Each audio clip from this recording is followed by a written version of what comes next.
And thank you everybody here for creating such an amazing feeling. Isn't it remarkable? You feel amazing? And the scientific mind in me wondered, as we were sitting here, what is it? What? That makes us feel so uplifted and expanded in this room right now. And clearly it is the invisible energy that is uplifting us all. Yet even though it's invisible, it does leave a footprint on the mind-body complex, and science can detect that footprint.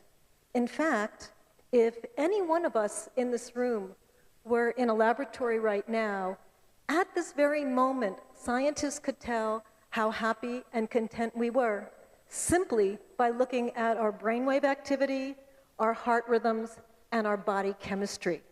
So even though it is indescribable, it definitely leaves a footprint. And because of this, it's my sense that at this point in history, which is remarkable considering it's 4.5 billion years, that science has become the servant of spirituality by coaxing people, by demonstrating to people the powerful and often unprecedented benefits that come from spiritual practices.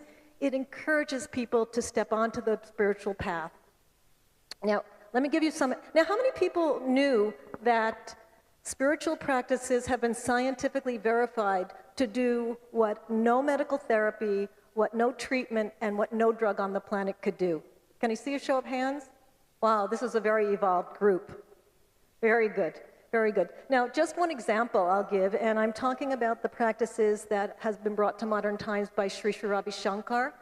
Depression, which incidentally is considered the #1 disease and the #1 brain disorder in the world, has a relatively unexciting success rate of treatment in the medical community. And a full third of all people, despite the gold standard of medical treatment, are not helped to relieve their suffering.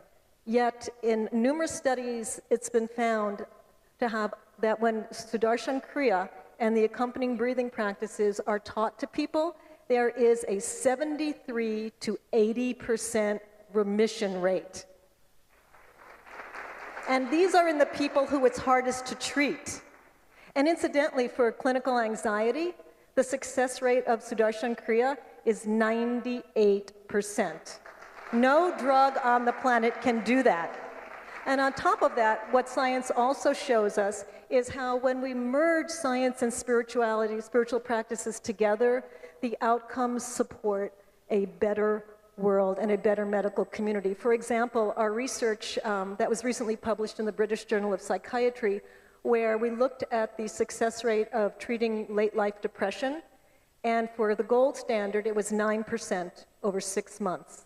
Yet when we added when we added Sahaj Samadhi meditation, the success rate bumped up to 54%. So what does this show us? That science and spirituality, when they come together and they work together, it is only for the benefit of all of humanity. And it's not just in our minds, but it's our bodies also that are profoundly imprinted by our spiritual practices. For example, there's a hormone that all of us women, and some of the men too, it's because it has many functions. There's a well-being hormone called prolactin. When mothers are nursing their babies and they have that ooh feeling, prolactin is being produced. Now, in depressed people, it's abnormally low. Is that a surprise to anybody? No, no. Okay, and what's been found, however, is that when people learn Sudarshan Kriya from the very first session, not taking months and months to master, but from the very first session, the prolactin levels in the brain begin to increase. Now, this gives rise to a more humane style of medicine. Not only are we treating more people, but we're doing it more kindly, because right now, when all else fails in the Western world, and here in India as well, electroshock therapy is given to people, which is very painful. People lose large portions of their memory, and it has to be supplemented pretty much for life with drug therapy. And they don't even know why running painful electrical current through somebody's brain produces relief from depression. But what the speculation is is that it increases prolactin in the brain because in an attempt to soothe itself from the severe pain, the brain increases its production of prolactin, and as a byproduct, the depression is relieved. So we can see very clearly how when we marry science and spirituality, the best of the best comes. And it's also in our bodies. It's found with, for example, again, Sudarshan Kriya, because this is my main focus of research, we find that the immune system is stronger, our brains work better, and our brains are younger from doing spiritual practices. The human brain ages at 5% per decade by the time we hit 40. And it starts, other than the 19-year-olds who I sat with this morning, most of us already have deteriorating, well, not us, but people like us who don't do spiritual practices, their brains start deteriorating, starting at age 26, 27. And it's been found that meditative practices can slow, stall, and even reverse these age-related degenerations. And for the heart also begins to be younger and stronger. And our brains, the brains of meditators, are equivalent to people 30 years their junior, which is quite remarkable. And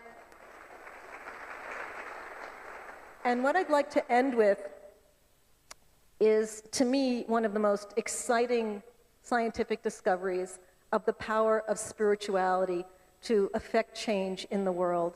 And that is the existence of mirror neuron systems. How many people have heard of mirror neuron systems? Can I see? Okay, well, you're in for a real treat. It turns out, just as Sri Sri has been saying, and as we heard from Adriana about the field where all life exists, that the human brains are wired to hook up to each other. That there is a system in my brain called the mirror neuron system, which your brain mirrors, and your brain mirrors, and your brain mirrors, and all of our brains mirror, that any emotion or action or behavior that I have, when that part of my brain lights up, that mirror neuron system lights up in my brain, it also lights up in all of your brains if we're locked in. And we can think of these mirror neuron systems. It's the basis of empathy and other ways we understand each other, why we cry at sad movies, because of the mirror neuron systems. And you can think of it like neural Wi-Fi. A neuron is simply a brain cell. It locks us into each other. And so our emotions, it's been discovered, just like Sri Sri talks about, that our emotions are contagious, just like a cold is contagious. And while it may be uplifting and wonderful to be around Sri Sri, or everybody, every single person in this room I would take home with me, while it may be wonderful to be around people like us, it's not so valuable to be around where there's a lot of negativity and where the crowd fever and the riots begin to pick up. The value is that when we go inward and we center ourselves without doing anything, without saying one word to other people, just by our presence, as the scriptures of all major traditions have said, we bring peace to the area. And finally, as wonderful as that is, there's something even more magical. We've heard about the mathematical formulas and the laws of nature, right? Well, it turns out that human consciousness is a field in nature, just like the gravitational field and the electromagnetic field, and it operates under mathematical principles. And it has been found that when a small percentage of a population go inward and contact that inner being, the pure consciousness, it creates a field effect in the entire community.